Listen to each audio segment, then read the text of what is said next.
پیارے ناظرین کرام، السلام علیکم۔ آج سے چند دن پہلے سوشل میڈیا پر ایک ویڈیو بہت زیادہ وائرل ہوا ہے۔ ایک اونٹ کسی ذمہ دار کی فصل میں چلا گیا۔ فصل کے نقصان پر ذمہ دار نے اونٹ کی ٹانگ کاٹ دی۔ فصل کے نقصان پر ذمہ دار کو بے شک غصہ آیا ہوگا، لیکن ہمیں اپنے غصے پر کنٹرول رکھنا چاہیے۔ بے زبان کے ساتھ ایسی بدسلوکی نہیں کرنی چاہیے۔ ہمیں صبر سے کام لینا چاہیے۔ ہاں، یہ ہو سکتا تھا اس کے مالک کو کوئی جرمانہ کرتا، اس کے مالک کو بلا کر سمجھاتا کہ آپ نے میرا نقصان کیا ہے، میرا نقصان پورا کرو۔ جانور کے ساتھ ہمیشہ حسن سلوک کے ساتھ پیش آنا چاہیے، کیونکہ ہمیں قرآن بھی یہی درس دیتا ہے اور احادیث رسول صلی اللہ علیہ وسلم سے بھی ہمیں یہی درس دیا گیا ہے کہ جانوروں کے ساتھ صلہ رحمی کرنی چاہیے، کیونکہ قرآن کریم نے متعدد جانوروں اور حیوانات کا تذکرہ کیا ہے۔ اتنا ہی نہیں بلکہ کئی ایک صورتیں جانوروں کے نام سے موسوم ہیں، جیسے سورہ البقرہ گائے، الانعام چوپائے، النحل شہد کی مکھی، النمل چیونٹی، العنکبوت مکڑی، الفیل ہاتھی۔ اللہ عز و جل نے جانوروں کے فوائد، خصائص اور ان کے منافع کو یوں بیان کیا، اور اس نے چوپائے پیدا کیے جن میں تمہارے لیے گرم لباس اور بہت سے منافع ہیں، اور بعض تمہارے کھانے کے کام آتے ہیں۔ ان میں تمہاری رونق بھی ہے، جب چرا کر لاؤ تب بھی، اور جب چرانے لے جاؤ تب بھی، اور وہ تمہارے بوجھ ان شہروں تک اٹھا لے جاتے ہیں جہاں تم آدھی جان کیے نہیں پہنچ سکتے تھے۔ یقیناً تمہارا رب بڑا شفیق اور نہایت مہربان ہے۔ سورہ النحل۔ حضور اکرم صلی اللہ علیہ وسلم کی شان رحیمی و کریمی نہ صرف یہ کہ انسانوں کے ساتھ مخصوص تھی، بلکہ آپ کی شان رحمت کی وسعت نے جانوروں کے حقوق کے لیے بھی جو جد و جہد کی۔ حضور اکرم نے بعض جانوروں کے صفات حمیدہ اور ان کے معنوی اور اخلاقی خوبیوں کے حامل ہونے کی وجہ سے ان کے ساتھ احسان اور اچھے سلوک کا حکم کیا ہے۔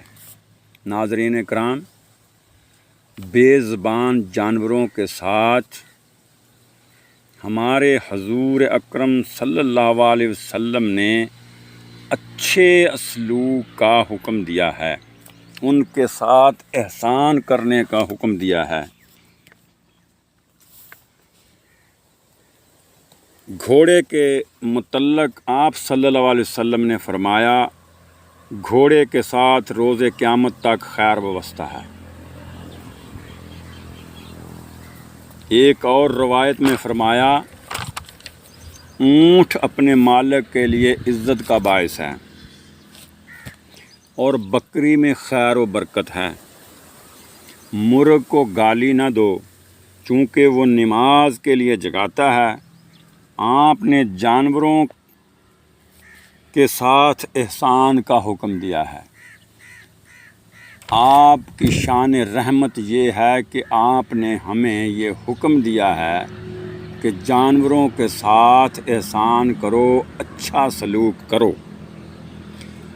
حضرت ابو ہریرہ سے روایت ہے کہ حضور صلی اللہ علیہ وسلم نے فرمایا، بدکار عورت کی بخشش صرف اس وجہ سے کی گئی کہ ایک مرتبہ اس کا گزر ایک کنویں پر ہوا جس کے قریب ایک کتا پیاس کی شدت سے ہانپ رہا تھا اور قریب تھا کہ وہ مر جاتا۔ کنویں سے پانی نکالنے کو کوئی سامان میسر نہ تھا۔ اس عورت نے اپنا چرمی موزہ نکال کر اپنے دوپٹے سے باندھا اور پانی نکال کر کتے کو پلایا۔ اس عورت کا یہ فعل بارگاہ الہی میں قبول ہوا اور اس کی بخشش کر دی گئی۔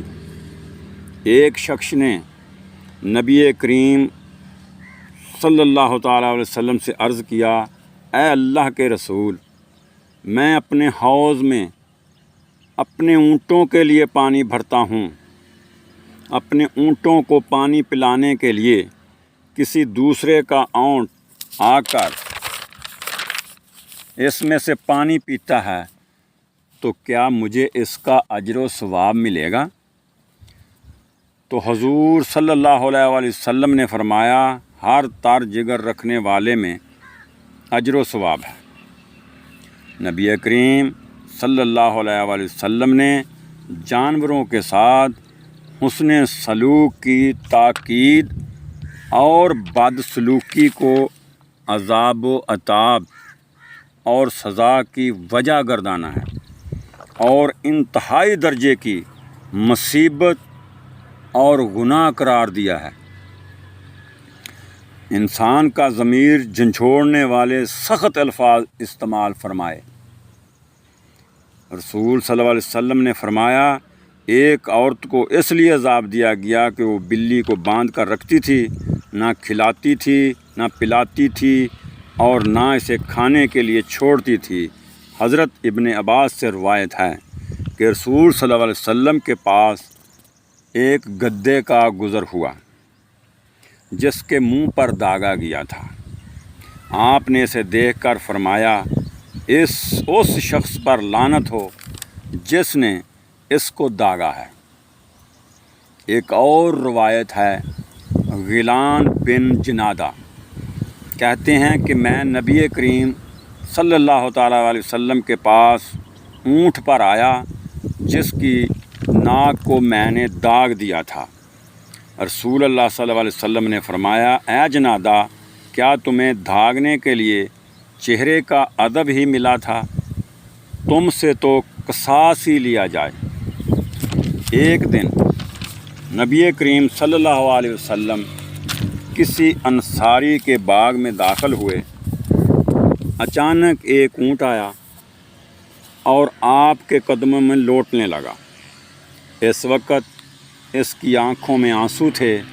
نبی کریم صلی اللہ علیہ وآلہ وسلم نے اس کی کمر اور سر کے پچھلے حصے پر ہاتھ پھیرا جس سے وہ سکون میں ہو گیا۔ پھر نبی کریم صلی اللہ علیہ وسلم نے فرمایا کہ اس اونٹ کا مالک کون ہے؟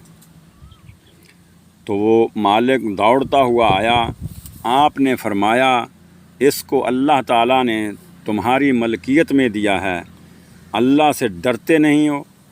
مجھ سے یہ تمہاری شکایت کر رہا ہے کہ تم اسے بھوکا رکھتے ہو اور اس سے کام زیادہ لیتے ہو۔ اللہ اکبر، اللہ اکبر۔ ناظرین کرام، ہمیں ان بے زبان جانوروں کے ساتھ صلہ رحمی کرنی چاہیے۔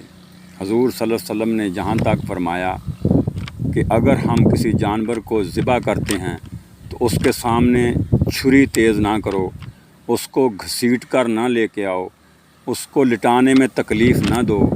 ناظرین کرام، حضور صلی اللہ علیہ وسلم نے فرمایا کہ کسی جانور کو دوسرے جانور کے سامنے ذبح مت کرو۔